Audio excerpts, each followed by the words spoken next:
नमस्कार दोस्तों, मैं हूं कौशल। आप देख रहे हैं से कौशल ब्लॉग।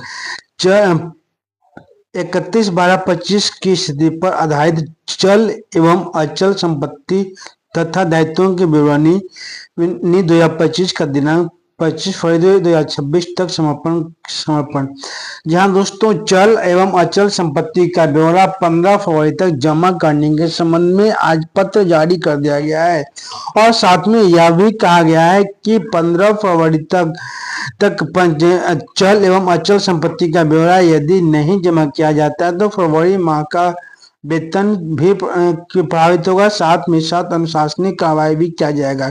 असल में जानते हैं मैं हूं कौशल। आप देख रहे हैं से कौशल ब्लॉग। उनको उससे पहले एक रिक्वेस्ट है कि आप मेरा वीडियो वो फेसबुक पर देख रहे हैं तो फॉलो कर लीजिएगा और यदि यूट्यूब पर देख रहे हैं तो सब्सक्राइब कर लीजिएगा। आइए जानते हैं कि चल अचल संपत्ति का ब्यौरा किसको जमा करना है और कब तक जमा करना है।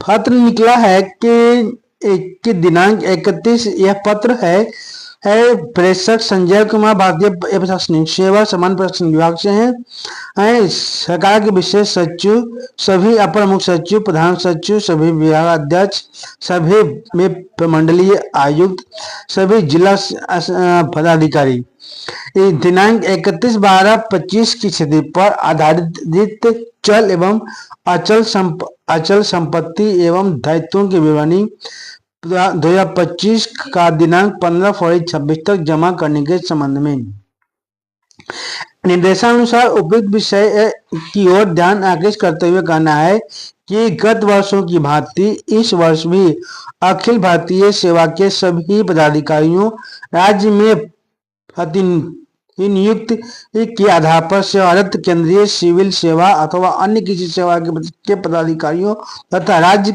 सरकार के अधीन पदस्थापित सेवारत समूह क, ख एवं ग के सभी पदाधिकारियों और कर्मियों एवं राज्य सरकार के अधीनस्थ सभी उपक्रमों यथा बोर्ड, निगम, सोसाइटी, परिषद इत्यादि के समूह क, ख एवं ग के पदाधिकारियों एवं कर्मियों से दिनांक 31/12/25 की स्थिति पर आधारित चल एवं अचल संपत्ति तथा दायित्वों की विवरणी 2025 का समर्पण दिनांक 15 फरवरी 2025 तक अपेक्षित है।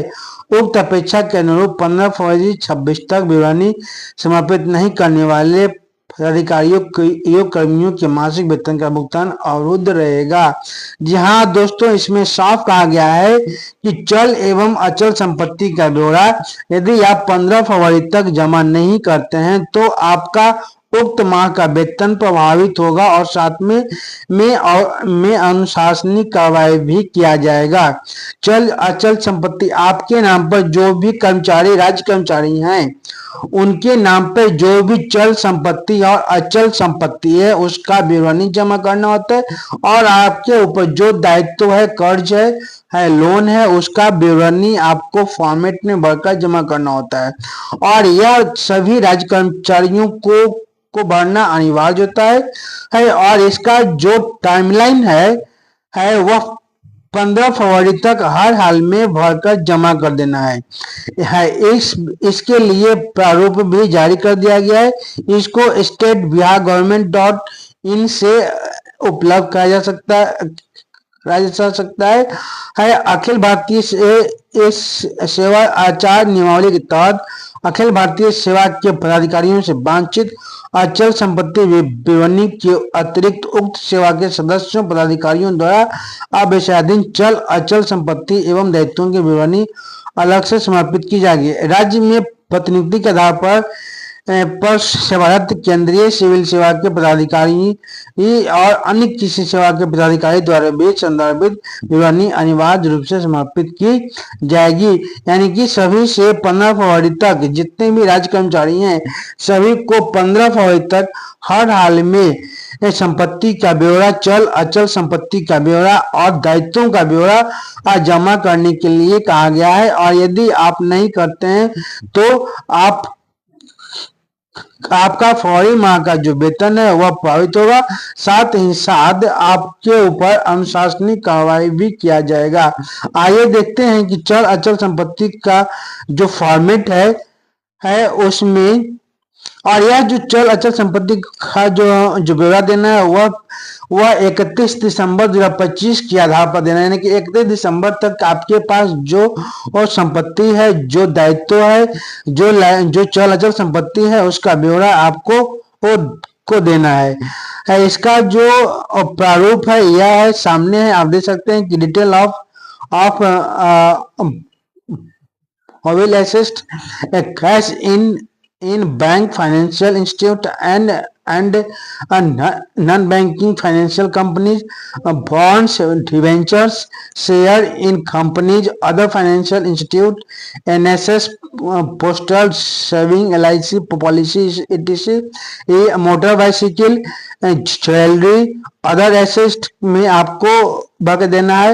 एग्रीकल्चर लैंड है तो उसकी जानकारी देनी है लोकेशन देना है, सर्वे नंबर देना है, एक्सटर्नल टोटल देना है मेजरमेंट देना है। नॉन एग्रीकल्चर लैंड है तो उसके बारे में आपको देना है। बिल्डिंग है तो कमर्शियल है या रेसिडेंशियल है, इसके की जानकारी देना है आपको। हाउस या अपार्टमेंट है तो उसकी जानकारी देना है, उसकी वैल्यू देना है others such as interest in property, यदि अदर कोई भी संपत्ति उसको देना है। यदि आपके ऊपर लोन है, कर्ज है, तो उसके बारे में भी आपको देना है लोन फ्रॉम बैंक से लोन है, loan from financial institute, other कोई कंपनी से लोन है गवर्नमेंट ड्यूज है, ड्यूज टू डिपार्टमेंट का है due to department dealing with supply है due to department dealing with supply है इलेक्ट्रिसिटी है due to departments income tax, wealth tax, जो भी आप टैक्स पेड करते हैं इन सभी चीजों का ब्यौरा आपको देना है। पर्सनल डिटेल में देना है आपको GPF number, CPF number, PRAN number में से कोई एक, जेंडर देना है, डेट ऑफ बर्थ देना है क्लास ग्रुप देना है, एबीसी मतलब एक कैडर के हैं कि बी कैडर के हैं कि सी कैडर के हैं कैडर देना है होम डिस्ट्रिक्ट देना है, पोस्टिंग डिटेल देना है। ये सारा ब्यौरा आपको बढ़कर 15 फरवरी तक जमा कर देना है ताकि आपका वेतन अवरुद्ध न हो पाए। तो आपके लिए यह कंटेंट अच्छा लगा हो रुचिकर हो तो लाइक कीजिएगा, कमेंट कीजिएगा, अधिक से अधिक शेयर कीजिएगा। आप मेरा वीडियो फेसबुक पर देख रहे हैं तो पहली बार देख रहे हैं तो फॉलो कर लीजिएगा, और यदि यूट्यूब पर देख रहे हैं पहली बार तो सब्सक्राइब कर लीजिएगा। मेरा वीडियो कैसा लगे कमेंट करके जरूर बताइएगा। मैं हूं कौशल, आप देख रहे थे कौशल ब्लॉग।